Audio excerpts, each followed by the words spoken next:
ಈ ದೇವರು ದೊಡ್ಡದು, ಜಗತ್ತಿಗೆ ಯಾವ ದೇವರು ದೊಡ್ಡದು? ನೀನನು ದೇವರು ದೇವರು ದೇವರೆಂದು ಹೇಳ್ತೀರಲ್ಲ, ನೀನನು ದೇವರು ಆಗಬೇಕಾದರೆ ನೀನಿರುವುದು ಒಂದು ಚೇಳಲ್ಲ. ಆ ಚೇಳಿಗೆ ಮೂಲಕಕ್ಕೆ ತಂದು ಅದಕ್ಕೆ ನೊಗವನ್ನು ಹೂಡಿ ಗಂಟಿಯನ್ನೇ ಕಟ್ಟಿ ಬೆಳೆದು ನಾವು ನಿಗಳು ಉಣ್ಣಬಹುದೇ? ಅದು ಎಂದಿಗೂ ಸಾಧ್ಯವಿಲ್ಲ.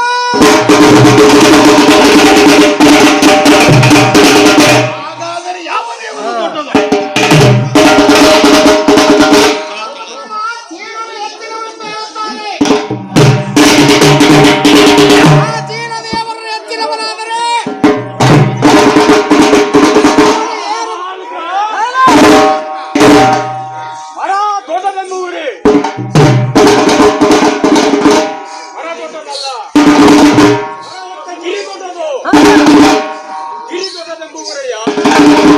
ಗಿರಿ ದೊಡ್ಡದಲ್ಲ, ಗಿರಿ ಹೊತ್ತ ಧರೆ ದೊಡ್ಡದು.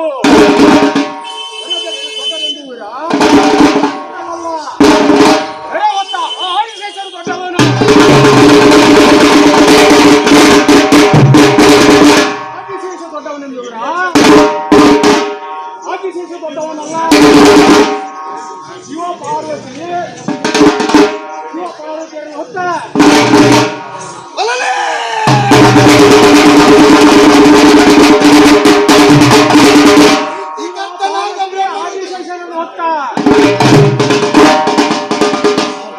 ಪಾರ್ವತಿ ಆದಿಶೇಷನನ್ನು ಹೊತ್ತ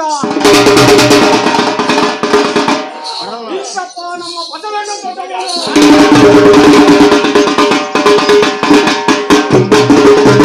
ಸೃಷ್ಟಿಕರ್ತನಾದ ಬ್ರಹ್ಮನು ದೇವರು ದೇವರು ದೇವರೆಂದು ಹೇಳ್ತಾರೆ.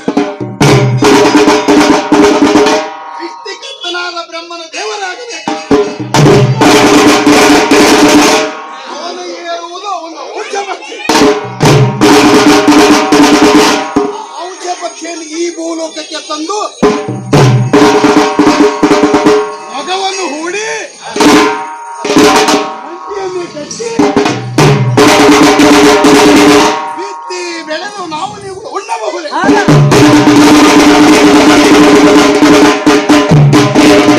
ಎಂದಿಗೂ ಸಾಧ್ಯವಿಲ್ಲ. ಹಾಗಾದರೆ ಜಗದೊಳಗೆ ಯಾವ ದೇವರು ದೊಡ್ಡವನು? ನಮ್ಮ ಶನಿ ಮಹಾತ್ಮನು ದೊಡ್ಡವನೆಂದು ಕೆಲವು ಜನ ಹೇಳುತ್ತಾರೆ. ಶನಿ ಮಹಾತ್ಮನ ಏರುವುದು ಒಂದು ಕಾಗೆಯನ್ನ. ಆ ಕಾಗೆಯನ್ನು ಭೂಲೋಕಕ್ಕೆ ತಂದು ಕೆಳಗೆ ಕೆಡವಿ ಅದಕ್ಕೆ ಹೆಗಲ ಮೇಲೆ ನಗವನ್ನು ಹೂಡಬಹುದೇ? ಈ ಭೂಮಿಯನ್ನು ಮುತ್ತಿ ಬಿತ್ತಿ ಬೆಳೆದು ನಾವು ಬೆಳೆಯಬಹುದೇ? ಹಾಗಾದರೆ ಆ ಶನಿ ಪರಮಾತ್ಮನು ದೊಡ್ಡವನಲ್ಲ. ಹಾಗಾದರೆ ಭೂಲೋಕದೊಳಗೆ ಜಗದೊಳಗೆ ಯಾವ ದೇವರು?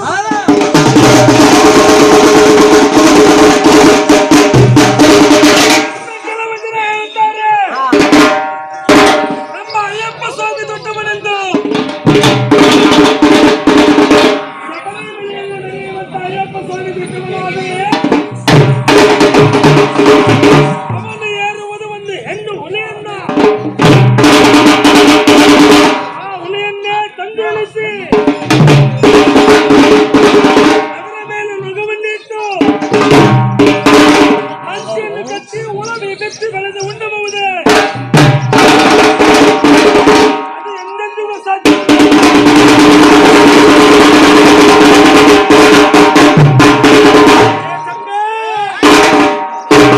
ಇನ್ನೊಂದು ಕೆಲವಾರು ಭಕ್ತಾದಿಗಳೇ ಹೇಳುವರು. ಮಾಂಗಲ್ಯದಿಂದಂತ ಭಕ್ತಾದಿಗಳೇ ಹೇಳುವರು.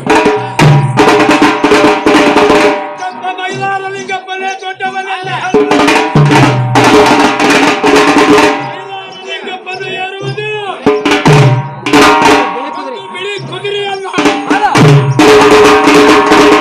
ಆ ಬಿಳಿ ಕುದುರೆಯನ್ನು ಈ ಭೂಲೋಕಕ್ಕೆ ತಂದು